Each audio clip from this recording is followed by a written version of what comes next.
नमस्कार दोस्तों, स्वागत है आप सभी का इस चैनल में जहां हम सिंप्लीफाई करते हैं टैक्स, फाइनेंस एंड इन्वेस्टमेंट को आपके लिए।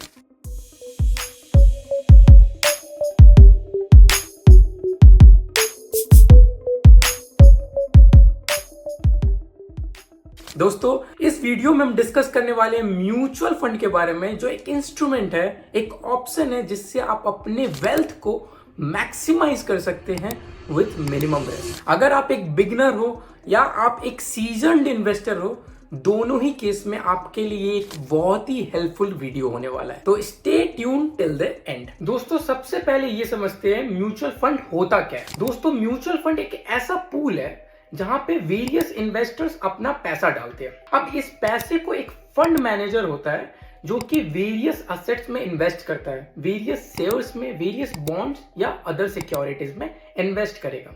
अब उसका ऑब्जेक्टिव ये होता है कि वो अपने इन्वेस्टर्स को मैक्सिमम रिटर्न दे सके विथ मिनिमाइजिंग द रिस्क। अब एक एग्जांपल के थ्रू इसे समझते हैं। मान लो आप ग्रुप ऑफ फ्रेंड्स हो जो पिज्जा खाना चाहते हो। अब एक ऑप्शन आपके पास ये है कि सारे फ्रेंड्स अपना खुद का पिज्जा ऑर्डर कर ले, बट इसमें ये हो सकता है कि सबका इन टोटल कुछ ज्यादा पैसा लग जाए। तो दूसरा ऑप्शन आपने क्या एक्सप्लोर करा कि सारे फ्रेंड्स मिलकर कुछ कुछ कंट्रीब्यूशन करेंगे और एक बड़ा लार्ज पिज्जा ऑर्डर कर लेंगे। अब क्योंकि सारे फ्रेंड्स एक्सपर्ट नहीं है पिज्जा ऑर्डर करने में, तो एक फ्रेंड जो एक्सपर्ट है उसको आपने ये रिस्पॉन्सिबिलिटी दे दिया कि वो पिज्जा का कैटेगरी और टॉपिंग डिसाइड कर लिया। एंड जैसे ही वो पिज्जा आया, सब ने एक एक स्लाइस डिवाइड कर लिया। अब इस एग्जांपल में दोस्तों, हर एक फ्रेंड का contribution is the investment into mutual fund. हर एक फ्रेंड को जो मिला हुआ एक अपना स्लाइस है, दैट इज योर रिटर्न।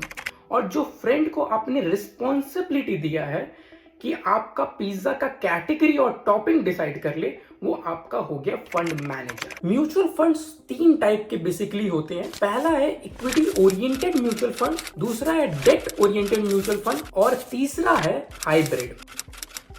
दोस्तों, इक्विटी ओरिएंटेड म्यूचुअल फंड ऐसा म्यूचुअल फंड है जो कि वेरियस कंपनीज के इक्विटी शेयर्स में इन्वेस्ट करता है। अब इक्विटी ओरिएंटेड म्यूचुअल फंड भी फर्दर 3 कैटेगरी में डिवाइडेड है। पहला है लार्ज कैप फंड्स।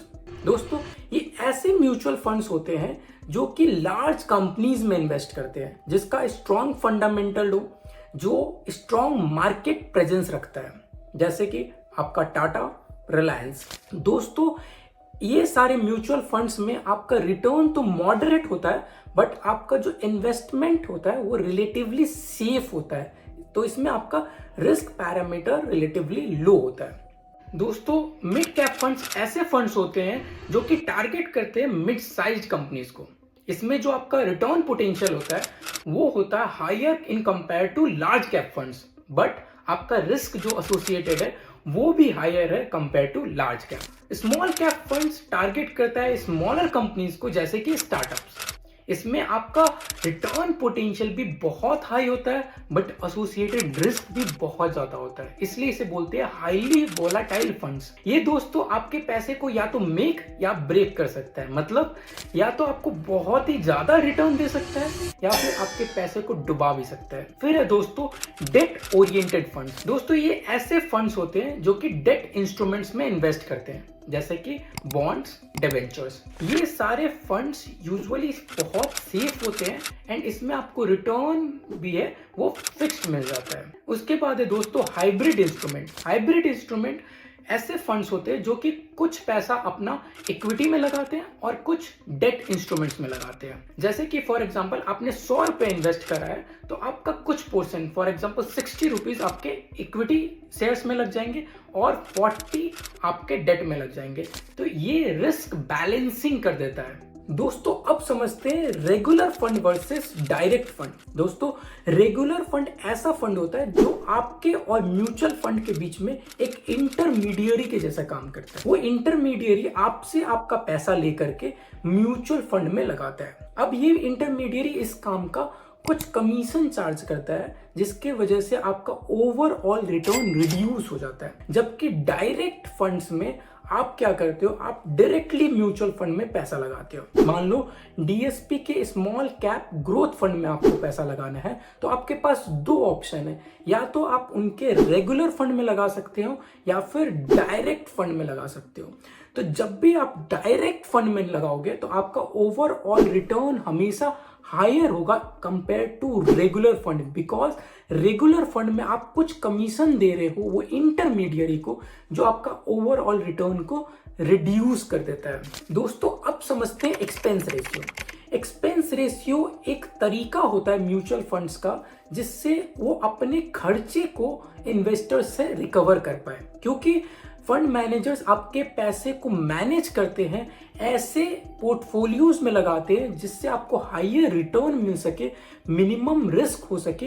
तो उसके लिए वो कुछ चार्जेस करते हैं, उसका सैलरीज होता है, उनका ऑपरेटिंग एक्सपेंसेस होता है, उनका ऑफिस का एक्सपेंसेस होता है, उनका एडवर्टाइजमेंट का एक्सपेंसेस होता है। ये सारे खर्चे इन्वेस्टर्स से रिकवर करे जाते हैं, जो कि एक्सपेंस रेशियो बोला जाता है। Expense ratio is nothing but total operating expense है, जितने भी खर्चे म्यूचुअल फंड के divided by amount invested in that fund. तो मान लो कि एक म्यूचुअल फंड का खर्चा है 1 लाख रुपए साल का, और उसमें जो अमाउंट इन्वेस्टेड है दैट इज 1 करोड़। तो इस म्यूचुअल फंड का एक्सपेंस रेशियो हो जाएगा 1%। जैसे कि डीएसपी स्मॉल कैप फंड का एक्सपेंस रेशियो है 0.81%। तो जब भी आप पैसे लगाते हो म्यूचुअल फंड में, मान लो आपने 100 रुपए म्यूचुअल फंड में लगाया और आपका टोटल रिटर्न है 50 रुपए, और उस फंड का एक्सपेंस रेशियो है 1%, तो आपके 50 रुपए में से 1% डिडक्ट होकर आपके पोर्टफोलियो में वो पैसा ऐड होगा। दोस्तों अब जानते हैं tax implication on mutual fund. जब भी आप अपने म्यूचुअल फंड को सेल करते हो तो आपके रिटर्न पर आपको टैक्स पे करना पड़ता है। अब कितना टैक्स होगा ये जानने से पहले आपको 3 मेजर चीज पता होनी चाहिए। पहली कि आपकी म्यूचुअल फंड डेट ओरिएंटेड है या फिर इक्विटी ओरिएंटेड है। दूसरा, आपका वो गेन है लॉन्ग टर्म है या शॉर्ट टर्म है। तीसरा, टैक्स रेट क्या एप्लीकेबल होगा। तो जानते हैं अगर आपका म्यूचुअल फंड इक्विटी ओरिएंटेड है। अब इक्विटी ओरिएंटेड पता कैसे चलेगा, तो एज पर सेबी अगर कोई भी फंड मिनिमम 65% इन्वेस्ट करता है equity shares of Indian companies, तो उसे बोलेंगे इक्विटी ओरिएंटेड फंड। तो ऐसे सारे फंड में अगर आपका कोई भी रिटर्न जनरेट होता है और आपका holding period more than 12 months है, तो उसे बोलोगे आप लॉन्ग टर्म नेचर का। अगर आपका वो म्यूचुअल फंड का holding period less than 12 month है, तो उसे आप बोलोगे शॉर्ट टर्म। मान लो आपने कोई म्यूचुअल फंड परचेज करा है 1 अप्रैल 2024 को। अब वो म्यूचुअल फंड है इक्विटी ओरिएंटेड और आप उसे सेल कर रहे हो मान लो 31 मार्च 2025 या उससे पहले, तो जो भी आपका गेन होगा वो कैटेगराइज हो जाएगा as a short term capital gain. और अगर आप सेल करते हो 1 अप्रैल 2025 या उसके बाद में, तो जो भी आपका गेन है वो कैटेगराइज हो जाएगा as a long term capital gain. अब दोस्तों अगर आपका शॉर्ट टर्म कैपिटल गेन होता है तो आपको टैक्स एप्लीकेबल होता है at a flat rate of 20% on equity oriented mutual fund. But अगर आपका गेन लॉन्ग टर्म नेचर का है तो आपको जो टैक्स रेट एप्लीकेबल होता है दैट इज 12.5%। बट इसमें भी आपको 1.25 लाख तक का गेन एग्जेम्प्ट होता है। तो मान लो अगर आपने 2 लाख का गेन करा है ऑन लॉन्ग टर्म नेचर, तो आपको सिर्फ 75,000 पे टैक्स लगेगा at a rate of 12.5%। Date oriented mutual fund के केस में अगर आपका holding period greater than 24 months है, तो उसका जो भी गेन होगा वो कैटेगराइज होगा as a long term capital gain. और 24 मंथ्स या उससे कम है तो जो भी गेन होगा वो कैटेगराइज होगा as a short term capital gain. दोनों ही केस में, लॉन्ग टर्म या शॉर्ट टर्म के केस में, आपका जो गेन है वो टैक्स होगा एट अ स्लैब रेट। जो भी एक इंडिविजुअल को स्लैब रेट एप्लीकेबल होता है उसी स्लैब रेट पे आपको गेन को टैक्स करना पड़ेगा। दोस्तों समझते हैं exit load. Exit load on mutual fund ऐसा एक पेनल्टी है जो म्यूचुअल फंड इंपोज करते हैं अपने इन्वेस्टर्स पे। अब होता क्या है, म्यूचुअल फंड्स चाहते हैं कि इन्वेस्टर्स लॉन्ग टर्म तक के लिए इन्वेस्टेड रहे, ताकि वो अपने जो फर्दर इन्वेस्टमेंट है वो विड्रॉ ना करना पड़े to repay the investors. So that is why they impose exit load on the investors who redeem their investment within a specified period of time. For example, DSP small cap fund exit load लगाती है अपने investors पे। अगर वो अपने investment with in 365 days exit कर लेते हैं तो उन्हें 1% का पेनल्टी देना पड़ेगा। दोस्तों अब समझते हैं NAV, net asset value. Net asset value एक म्यूचुअल फंड का नेटवर्थ जैसा होता है। अब जब भी एक म्यूचुअल फंड क्रिएट होता है तो उसमें यूनिट्स डिटरमाइन की जाती है। फॉर एग्जाम्पल, एक फंड स्टार्ट हुआ विथ 1 करोड़ ऑफ कैपिटल, तो उसे यूनिट्स में डिवाइड कर दी जाएगी। मान लो 1 लाख यूनिट में डिटरमाइन कर दी गई, तो हर एक यूनिट की जो इनिशियल वैल्यू है दैट इज 100 रुपीज। अब मान लो फ्यूचर में जाके 50 लाख का नेट प्रॉफिट होता है म्यूचुअल फंड में, तो आपका जो total net worth of mutual fund है दैट इज 1.5 CR एंड जो आपका यूनिट्स था दैट इज 1 लाख।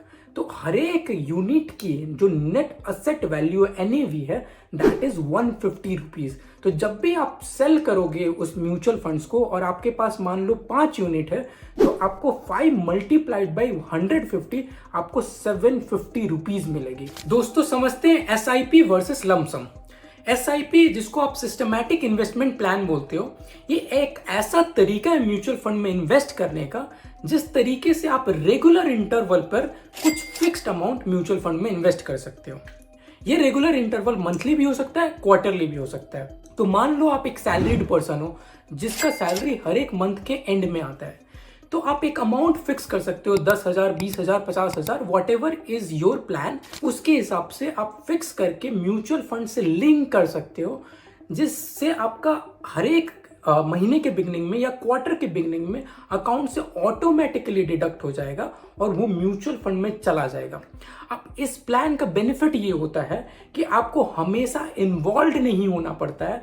दूसरा, कुछ यूनिट्स आपको हायर NAV पे परचेज होगा और कुछ यूनिट्स लोअर NAV पे परचेज होगा, तो जिस वजह से आपको एक एवरेजिंग का बेनिफिट मिल जाता है। वर्सेस लमसम, लमसम में आप कोई भी रैंडम डेट पर जब आपके पास एक एक्सेस फंड है, आप जाकर म्यूचुअल फंड में इन्वेस्ट कर सकते हो। अब इसका एडवांटेज ये है कि आप हो सकता है कि उस डेट पर लोअर NAV का फायदा उठा सकते हो, बट इसका डिसएडवांटेज भी वही है कि हो सकता है जिस दिन आप इन्वेस्ट कर रहे हो उस दिन वो NAV हायर हो।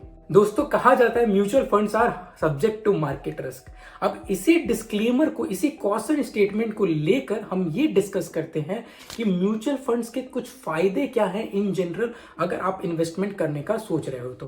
पहला, डाइवर्सिफिकेशन। म्यूचुअल फंड्स आपके पैसे को कोई एक पर्टिकुलर सिक्योरिटीज या एसेट में नहीं लगाता है, ये मल्टीपल असेट्स, मल्टीपल सिक्योरिटीज में लगाता है, जिसके वजह से अगर कोई particular security, particular asset fail भी होता है तो उसका लॉस आपके बाकी सिक्योरिटीज या एसेट कॉम्पनसेट कर देते हैं। इस प्रोसेस को बोलते हैं रिस्क बैलेंसिंग। दूसरा दोस्तों, प्रोफेशनल मैनेजमेंट। आपके पैसे को एक प्रोफेशनल मैनेज करता है जिसको आप फंड मैनेजर बोलते हो। वो काफी नॉलेजेबल होता है एंड एक्सपीरियंस्ड होता है स्टॉक मार्केट का। तो आप अपने पैसे को without any deep knowledge about the market आप फंड में लगाकर भूल सकते हो। तीसरा है दोस्तों लिक्विडिटी। म्यूचुअल फंड्स एक हाईली लिक्विड इंस्ट्रूमेंट है। मतलब दोस्तों आप जब भी चाहो आप म्यूचुअल फंड से एग्जिट करके अपने फंड्स को कैश में कन्वर्ट कर सकते हो। तो आपको जब भी कोई कैटेस्ट्रॉफी आया, जब भी पैसे की जरूरत है, तो आप अपने म्यूचुअल फंड्स को इजीली सेल कर सकते हो। चौथा है दोस्तों अफोर्डेबल। मतलब एक स्मॉल इन्वेस्टर से लेकर बिग इन्वेस्टर सारे म्यूचुअल फंड्स में पैसे को लगा सकते हैं। इसकी जो लमसम या SIP है वो एज लो एज 500 से स्टार्ट हो जाती है। दोस्तों अब मैं आपको बताने वाला हूं अगर आप कोई भी म्यूचुअल फंड में इन्वेस्ट करते हो तो किन किन बातों का बेसिक ध्यान देना चाहिए। पहला तो है दोस्तों फंड्स का पास्ट परफॉर्मेंस। दो past performance is not reflective of future performance, but still आपको एक बेस, एक स्टार्ट मिल जाता है फंड्स के बारे में। तो आप फंड का पास्ट परफॉर्मेंस 1 ईयर का, 2 ईयर्स का, 3 ईयर्स का, 5 ईयर्स का चेक कर सकते हो एंड डिटरमाइन कर सकते हो कि उसका एसोसिएटेड रिस्क एंड रिटर्न कैसा रहा है। दूसरा दोस्तों, आपका रिस्क एपेटाइट क्या है। अगर आपका रिस्क एपेटाइट हायर है तो आप मिड कैप या small cap equity oriented funds में इन्वेस्ट कर सकते हो, जिसमें रिटर्न पोटेंशियल ज़्यादा है बट रिस्क भी ज़्यादा होता है। बट आपका रिस्क एपेटाइट लो है तो या तो आप लार्ज कैप फंड्स में इन्वेस्ट करो या फिर आप डेट ओरिएंटेड म्यूचुअल फंड्स में इन्वेस्ट करो। तीसरा दोस्तों, आपका फंड का फीस जरूर चेक करना कि उसका एक्सपेंस रेशियो क्या है, उसका एग्जिट लोड क्या है। तो जितना लोअर एक्सपेंस रेशियो, जितना लोअर एग्जिट लोड हो, उतना ही बेटर होगा वो फंड। चौथा दोस्तों, आप कोई एक्सपर्ट से कंसल्ट कर सकते हो जिसको डीप नॉलेज हो अबाउट द मार्केट। वो आपको ये बता सकता है कि कौन सा फंड्स फ्यूचर में पोटेंशियली अच्छा परफॉर्म कर सकता है। दोस्तों, इस सेक्शन ऑफ वीडियो में हम जितना भी अभी तक इस वीडियो में डिस्कस करे हैं उसको प्रैक्टिकली देखने की कोशिश करेंगे। दोस्तों, आप कभी भी म्यूचुअल फंड में इन्वेस्ट करना चाहते हो तो आपको एक प्लेटफॉर्म पे ऑनबोर्ड करना पड़ता है। वो प्लेटफॉर्म पे लॉगिन वगैरह करके आपको उसका KYC कंप्लीट करने के बाद आप किसी भी म्यूचुअल फंड में इन्वेस्ट कर सकते हो। आपका कॉमन जो प्लेटफॉर्म्स है जैसे कि ग्रो ऐप है, जीरोदा है, एंजल वन है, तो ये सारे प्लेटफॉर्म्स वगैरह पे आप जाकर अपना अकाउंट क्रिएट कर सकते हो। अभी आपको दिखाने के लिए मैंने ग्रो ऐप ओपन करा हुआ है। तो ग्रो ऐप का ये वेब वर्जन है जिस पे आपको स्क्रीन पर ऐसा दिखेगा, ठीक है। इसमें आपको एक स्टॉक का सेक्शन दिख रहा है एंड म्यूचुअल फंड का सेक्शन दिख रहा है। ओके, नाउ बिकॉज ये वीडियो हमारा म्यूचुअल फंड से रिलेटेड है, I will go in mutual fund. Okay, now ये म्यूचुअल फंड का सेक्शन है। अब आप किसी भी म्यूचुअल फंड में मान लो इन्वेस्ट करना चाहते हो, मान लो यहाँ पे मोतीलाल ओसवाल। अब ये मोतीलाल ओसवाल क्या है? Mid cap fund direct growth, ठीक है, mid cap fund direct growth. अब इसमें मिड कैप का मैंने आपको एक्सप्लेनेशन दिया था और डायरेक्ट और रेगुलर भी बताया था। तो दोस्तों, ये डायरेक्ट है जिसमें आपका इंटरमीडियरी इन्वॉल्व नहीं है। अब इसमें आप रिटर्न्स देख सकते हो, लाइक 1 मंथ का, लास्ट 1 मंथ का रिटर्न है 1.7% का। 6 महीने का देखोगे, लास्ट 6 मंथ्स का 33.67%, that's a huge amount. And last 1 year में 64.92% रिटर्न दिया। मतलब अगर आप इसमें 100 रुपए लगाए होते तो ये आपका 165 का हो चुका होता। लास्ट 3 ईयर्स का एवरेज 38.85% है। तो वैसे ही आप रिटर्न्स कंपेयर कर सकते हो वेरियस म्यूचुअल फंड्स का। और आप इसमें जैसे आप इन्वेस्ट करना चाहते हो तो आप यहाँ पे या तो SIP कर सकते हो। तो SIP के लिए आप यहाँ अमाउंट डालकर इन द राइट कॉर्नर यहाँ आप अपना अमाउंट एंटर करके और SIP का डेट फिक्स कर सकते हो, 5th को, 4th को, जो भी आपको डेट कंफर्म करना है वो कंफर्म करके आप पेमेंट कर सकते हो। दूसरा है वन टाइम में आप सीधा अमाउंट डालो और इन्वेस्ट कर दो। अब ऐसे ही एक और म्यूचुअल फंड हम देखते हैं, DSP small cap direct plan growth, ठीक है। ये एक डायरेक्ट फंड है। तो मैंने आपको रेगुलर एंड डायरेक्ट बताया हुआ है, तो ये डायरेक्ट है, जरूर ध्यान रखना। और ये स्मॉल कैप है, आप स्क्रीन पे देख सकते हो, स्मॉल कैप है, इक्विटी ओरिएंटेड है and very high risk category है, ठीक है। तो आपका इसमें रिटर्न भी हायर होगा एंड रिस्क भी हायर होगा। अब आप इसका ग्राफ देख सकते हो कैसे ये ओवर द पीरियड एक्ट कर रहा है। तो लास्ट 1 मंथ का जो इसका रिटर्न है that is 3.3%, which is good. Last 6 months में इसने 24% का अप्रॉक्सीमेटली रिटर्न दिया। दोस्तों, आप इसका NAV भी देख सकते हो, 219.94 है NAV। मतलब अगर आप इसमें लगभग 220 रुपए इन्वेस्ट करते हो तो आपको इसका 1 यूनिट मिल जाएगा। एंड ऐसे अगर हम आए तो यहाँ पे आप होल्डिंग्स देख सकते हो। ये चीज आपके लिए बहुत इंपॉर्टेंट है, होल्डिंग्स देखना।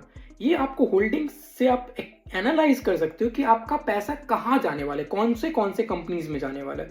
तो यहाँ पे जैसे techno electric and engineering company limited, इस पे आपका 3.26% लगा हुआ है, इसमें इनका हाईएस्ट होल्डिंग है। तो ऐसे आप बहुत सारे कंपनीज को देखोगे और ये सारे स्मॉल कैप कंपनीज है, ये न्यूअर कंपनीज है रिलेटिवली, या फिर ये फंडामेंटली बहुत ज़्यादा स्ट्रॉन्ग वाली कंपनीज नहीं है। तो ऐसे ही आप किसी भी म्यूचुअल फंड को एनालाइज कर सकते हो, कंपेयर कर सकते हो। एंड जैसे हमने आपको बताया कि direct plan and regular plan में आपको हमेशा चूज करना है डायरेक्ट, नॉट रेगुलर। क्यों? रेगुलर में इंटरमीडियरी इन्वॉल्व होता है, तो आपका फालतू का एक पोर्शन कमीशन किसे चला जाता है? इंटरमीडियरी को चला जाता है। तो इसी एग्जाम्पल में हम वापस से देखते हैं। हमने DSP small cap fund direct का देखा था। तो स्मॉल कैप फंड डायरेक्ट का अगर मैं देखूं, रेगुलर का अगर मैं देखूं, तो आपका रिटर्न है 32.76%।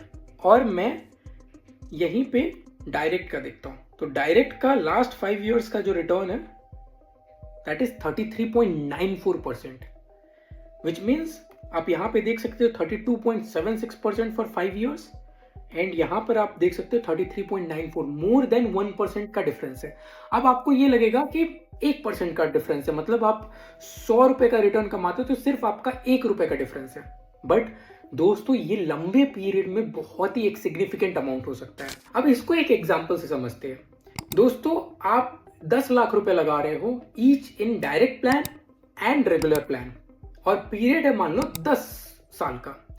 तो दोस्तों होगा क्या, अगर आप 10 साल के बाद मान लो अगर आपका rate of return direct plan में 23% है on an average and regular plan में 22% है ऑन एन एवरेज, तो 10 साल के बाद जो आपका अमाउंट डायरेक्ट प्लान में आएगा that will be approximately 79 lakhs, और जो आपका रेगुलर प्लान में जो 10 साल के बाद अमाउंट आएगा दैट इज 73 lakhs। तो आप सिर्फ 1% का डिफरेंस की वजह से आप 6 लाख रुपए गवा दोगे। दोस्तों आपको स्टार्टिंग में वो 1% ज्यादा नहीं लगेगा, बट ये बस एक सिली सा मिस्टेक स्टार्टिंग में, क्योंकि दोनों म्यूचुअल फंड का फंड एलोकेशन सेम होता है, आप अल्टीमेटली सेम म्यूचुअल फंड में लगा रहे हो, बट आपका रेगुलर प्लान में एक इंटरमीडियरी आ जाता है जो आपका कमीशन ले जाता है, एंड उसके वजह से आपको ओवर द 10 ईयर्स आपको 6 लाख रुपए का नुकसान हो गया। अब ऐसे ही दोस्तों आप अगर म्यूचुअल फंड सेल करते हो तो ट्राई करो कि आप 1 साल के बाद सेल करो अगर आपका इक्विटी ओरिएंटेड फंड है। क्यों ऐसा मैं बोल रहा हूं दोस्तों, क्योंकि आपका शॉर्ट टर्म कैपिटल गेन है वो 20% पे टैक्स होता है, लॉन्ग टर्म कैपिटल गेन 12.5% पे टैक्स होता है। एंड दोस्तों आपका जो लॉन्ग टर्म कैपिटल गेन है इक्विटी ओरिएंटेड फंड पे 1.25 लाख तक एग्जेम्प्ट भी होता है। तो आपका जो भी gain over and above 1.25 lakh होगा सिर्फ उस पे ही टैक्स लगेगा। तो इसलिए हमेशा ध्यान रखें, अनलेस आपका फंड का नेसेसरी ना हो, आपको पैसों की जरूरत ना हो, आप हमेशा म्यूचुअल फंड को 1 साल के बाद सेल करें। आई होप आपको ये वीडियो पसंद आया हो। अगर आपको ये वीडियो पसंद आया है तो please please please do share this with your friends, your family, your colleagues, and इस चैनल को भी सब्सक्राइब करें। Please press big fat like button. Bye bye, take care, see you in the next video.